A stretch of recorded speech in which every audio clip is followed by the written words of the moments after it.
Hey up, Knots Gamer here. Welcome back to the old Knots Bench, where we're going to be playing this time, quite obviously, with something Sega Saturn related once again. This time we're going to be looking at a HD solution for my machine. Not that I'm unhappy with my current one. I've been using the HD video converter for about a decade now. This thing has really done me well. I must have got lucky in the beginning buying one of these because it's just never let me down. And it's the only one I've ever had. And I know a lot of people's had these and they just burn out. But it's been brilliant. It takes my RGB signal, it upscales it really nicely, it outputs it really clean, really colourful.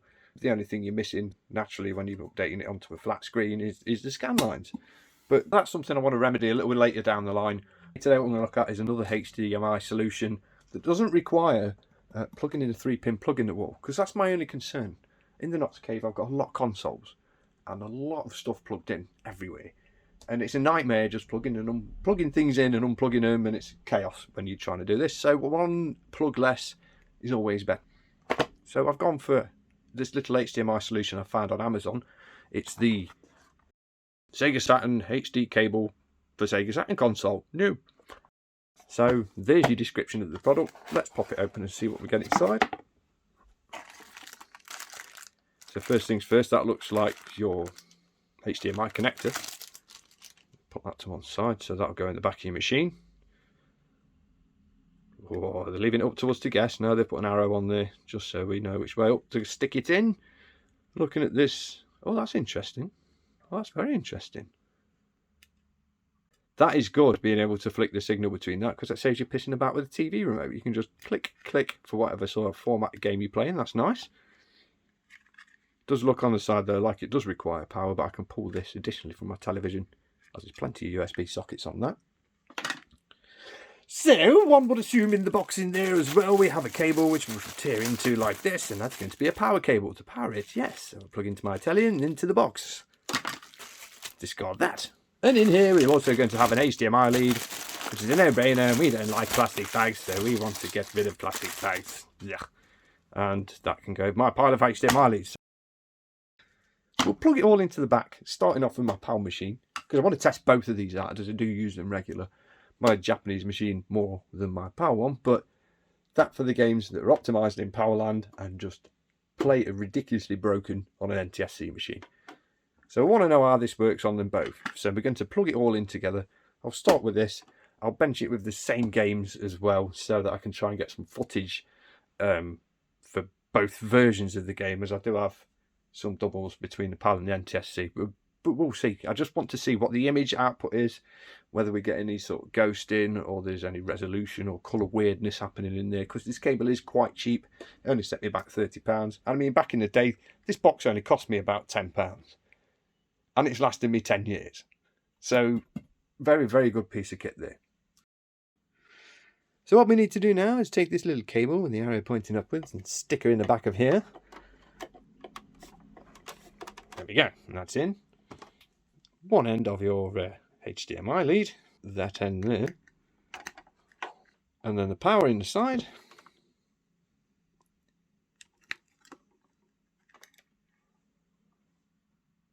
And let's go plug that all into the TV. So let's start off with Virtua Fighter on the PAL system using this cable. And straight away, unfortunately, what I'm noticing is there's a bit of overscan on the screen there. Let me just get back to the title screen a second.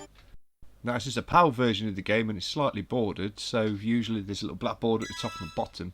And here we can't see the Sega logo at the bottom. Interesting, interesting. What else is missing? So everything makes it into the menu there. Let's have a quick try. I'm not very good at this. I'm not a Virtua Fighter player. But I do remember that I used to use a Sarah. That's a blurry image. Ready, go. I'm not too sure what's happened there. It's almost as though it's stretched off the screen. If you can see at the bottom there where it says round one, it doesn't say round one. The bottom half of the word's been cut off. Everything looks like slightly blurred, like there's been a filter applied to the overall image. I'd say to smooth it off. It's not looking good for what is cut off the bottom of the screen. I'm going to try adjusting my TV settings after me and Jeffrey have had a scrap. Yeah, it's interesting. It's like it's scaling the image to a 60 Hz image, yet displaying it at a 50 Hz refresh rate. I mean, the game doesn't run at a fantastic frame rate anyway, but there's a substantial amount of ghosting that I can notice when there's movement. So yeah, I mean, the image doesn't look too bad. It's very soft. It's slightly stretched vertically. I wouldn't say it's an improvement over what I was using already. What I was using already gave me a much cleaner picture than this. I mean, that's not so bad. So now let's unplug that and check it out in the NTSC Saturn, see if there's any difference there. So as we boot from system number 2, I'm already noticing that the image is a little sharper.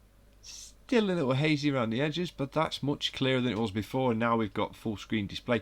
We've even got borders at the top and bottom there, I did notice. So we are now at the correct aspect ratio for the game. It looks like this works better with a 60 Hz output from the system. Okay, so let's have another little bash through this with...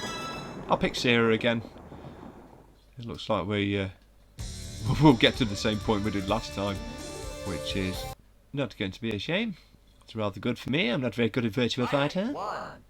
I mean, that's much better straight away, but that's because we're playing the game at the correct speed.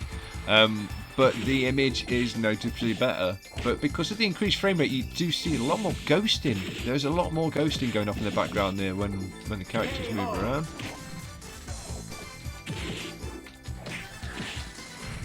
No, you don't. No! No! Oh! The PAL version's easier. The PAL version is definitely easier.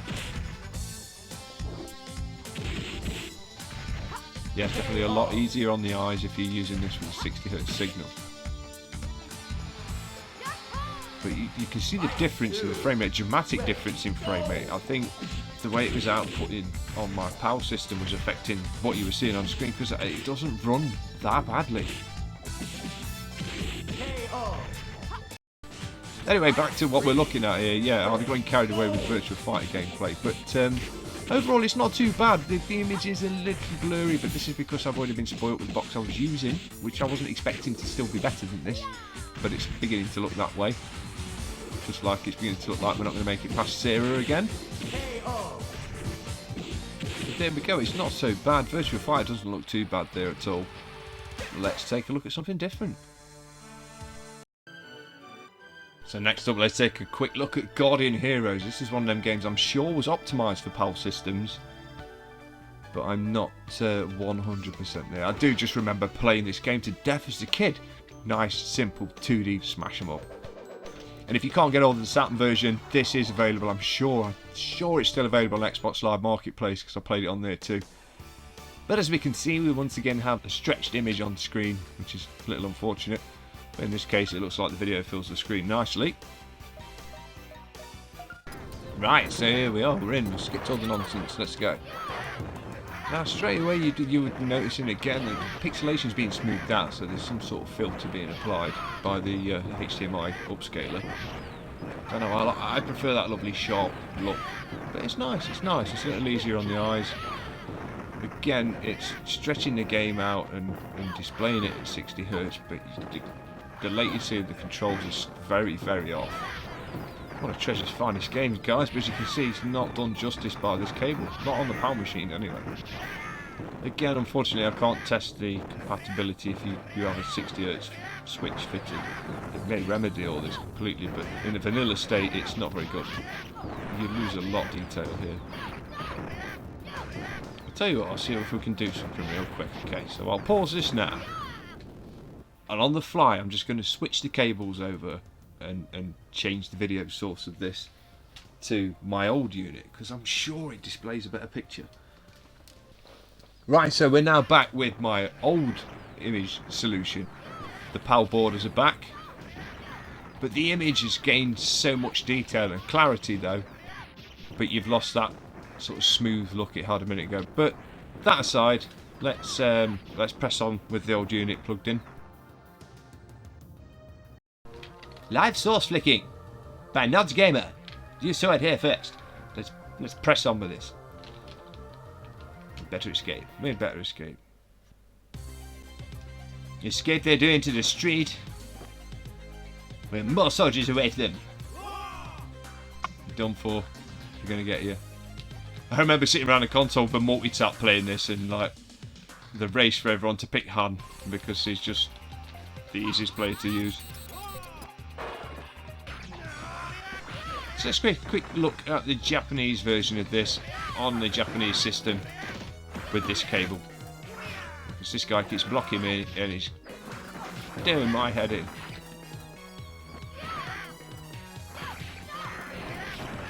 There we go. Right, onwards.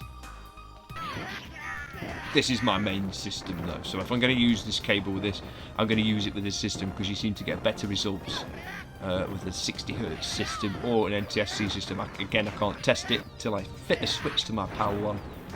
Just too lazy to do. Again, even this time you can see there's borders on the screen. Yeah, it's very strange. The image is ever so slightly aliased. It does get rid of the sharp edges, so if you're not a fan of that on a Saturn, then this isn't a bad thing. It does smooth out the image slightly. Almost like a filter in an emulator. Let's escape this and check the street out. Yep, I'm running away. Come on, let's go.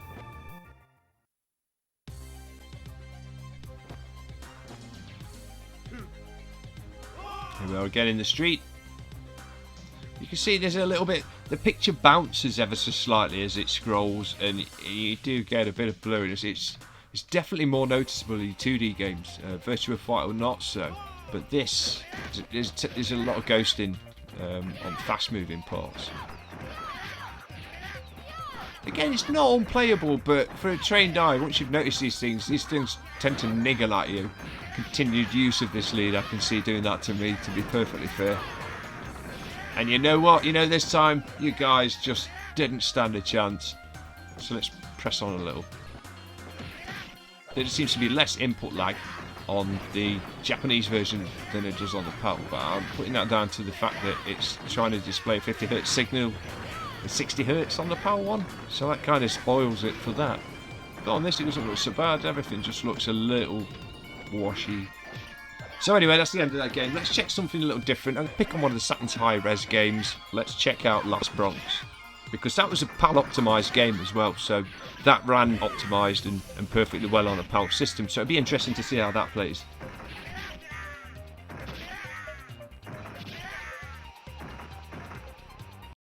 So let's load up Last Bronx. This is the PAL version, and I know it was optimised, so this is going to be stretched quite out of the correct proportions.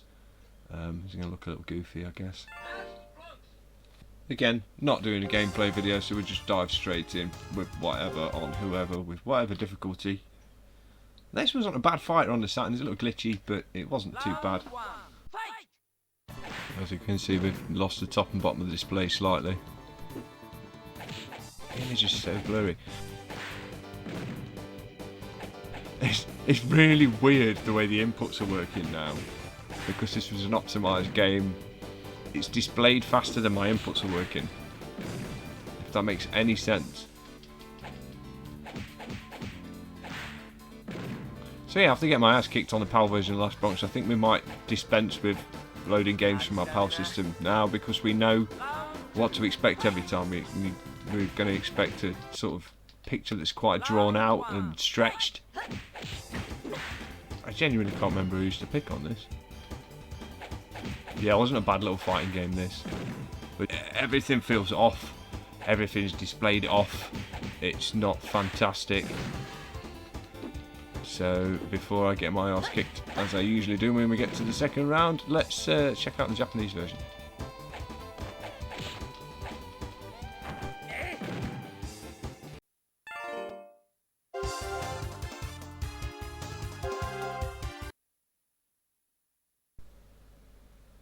Okay, the image is displayed correctly now, and it's very clear. Wow, wow, that is a massive improvement. Okay, we can see stuff correctly.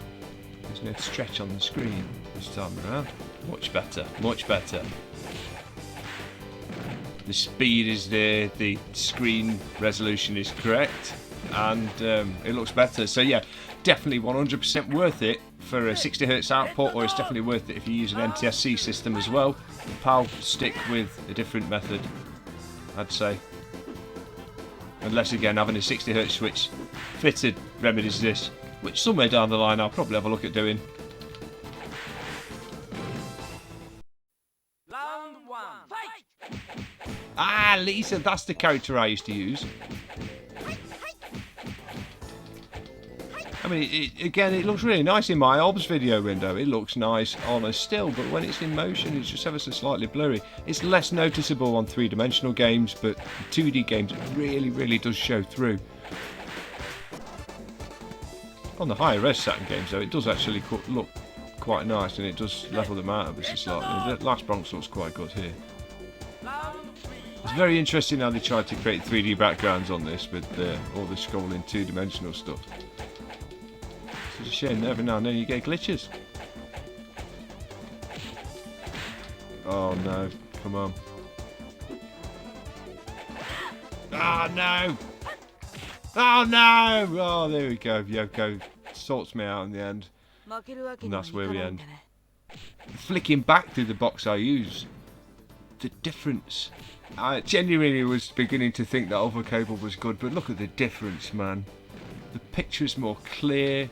The controls are more responsive, frame rate seems better. It's something that does in the upscaling process that blurs the image out. It just takes a lot of the character and a lot of the colour away. It's not just the image quality that's inferior to what I was using before. The input latency of the controls just doesn't... It seems like the image is being displayed a little too late, because the response time when I'm fighting now, just using a different video input, is amazing. Okay guys, so Last Bronx looks awesome. We're going to continue this just by doing a few comparisons, I think. So here we've got Virtua Fighter Remix again with the new HDMI cable we've been using on the left versus the RGB SCART to HDMI adapter I've been using for the last 10 years on the right, just so you can see the difference. To be perfectly fair, I do prefer my old imaging solution to this new HDMI lead that we've been using, simply because the picture's not as sharp. It's a very, very soft image that you get on the new one, but you do get a lot of ghosting on movement in games. The faster the frame rate, the more blurry everything looks. So when it comes to the sort of fast-scrolling two-dimensional shooters, which I do like playing, you do sort of get quite confused on screen because everything's got trails behind it. It's hard to avoid the bullets in bullet hell games. For example, here in Layer Section 2, there's a big difference in colour. The RGB to SCART one picks a lot more green out of the image, while the HDMI cable that we're using on the left seems to pick a lot more red. Colour balance is something you can change by adjusting it yourself. I didn't want to adjust it, I just wanted to get the raw colour that it gives out so that we can see exactly out of the box what the difference is. But in my eyes, the old one trumps it because you just get a much cleaner image. You may prefer the softer image, but I don't. But in this case, if you're going to be using this cable with a vanilla Sega Saturn that's a PAL system, then I really, really wouldn't recommend it. As you've seen with games like Last Bronx and Virtua Fighter and Guardian Heroes on there, they're all stretched out of proportion on screen. The control latency goes out the window and the games feel really sluggish. So stick to an RGB SCART to HDMI adapter if you've got a PAL system. Anything outputs at 60Hz looks like it'll work fine. So if you've got a switch system, that's great, or if you've got an NTSC system, that's fine as well. It'll work with that. But just a big warning is if you've got an unmodified PAL system, it's definitely not worth your money looking at this lead. As you can see, the difference there on Virtua Racing as well. Is ever so slight blur to the edges of everything, which isn't so bad with low resolution games, but it's all down to preference. As we move on to some of the faster scrolling games like we've got here with Layer Section, you do see a lot of ghosting around the images, and the softness just really just stops the picture popping at you the way it should.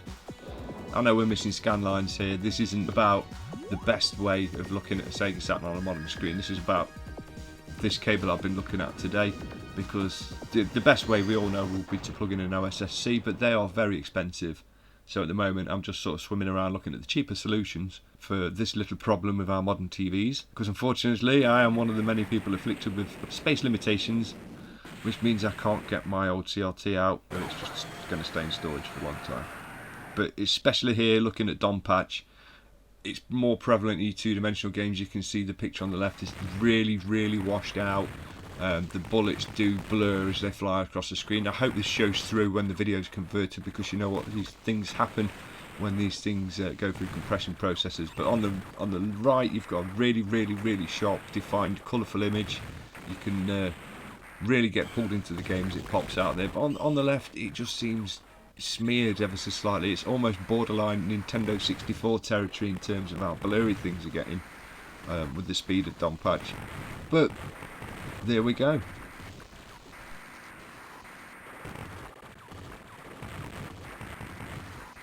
So that is the HD cable for Sega Saturn console, and my verdict is not very favourable, as if you're buying it in this country with a vanilla PAL system, it's going to ruin your experience completely. There's a massive disconnect between the output refresh rate, the latency of the controls and everything. It just doesn't feel right on anything unless you've got a system that's capable of outputting a 60Hz signal, unfortunately. So as long as you've got an import machine or a switched machine, you're absolutely fine. But otherwise, I mean, I would stick with the old SCART to HDMI box I had before, because with this you've got the control to output a different screen format, a different resolution, a different input and output source on there. There's a lot more flexibility with this in terms of what you can do once it's plugged into the TV. This just takes whatever you've plugged into it and outputs the signal at 60 Hz, which is okay if the input source is 60 Hz, but if it isn't, it's just not worth trying, because the disconnect there when you're trying a game is really real. You feel so behind in the control, the games feel so sluggish. So a good idea for them to have done, instead of an aspect ratio switch on there, would have been to have an output refresh rate switch between 50 and 60 Hz, because then that would have been compatible with every machine. But unfortunately, if you've got one of those and you haven't got a modified machine, you're going to have to mod it to get the most out of it. And to be perfectly fair, the HD video converter box, I swear, is about £10 less on Amazon at the moment, I'm sure, if you look hard enough, and a much better solution. Yeah, so unfortunately the verdict is that the old way of getting your Saturn plugged into your TV still trumps the new way of doing it, but is still also trumped by using an OSSC. But we all know how expensive they are, and at the moment it's just not something in my budget. I hope this has been helpful. I've been Knots Gamer. I've really enjoyed playing Saturn stuff, as always, so I'm going to go away and play on my Saturn again. Take care, guys. Thanks for watching, and see you next time.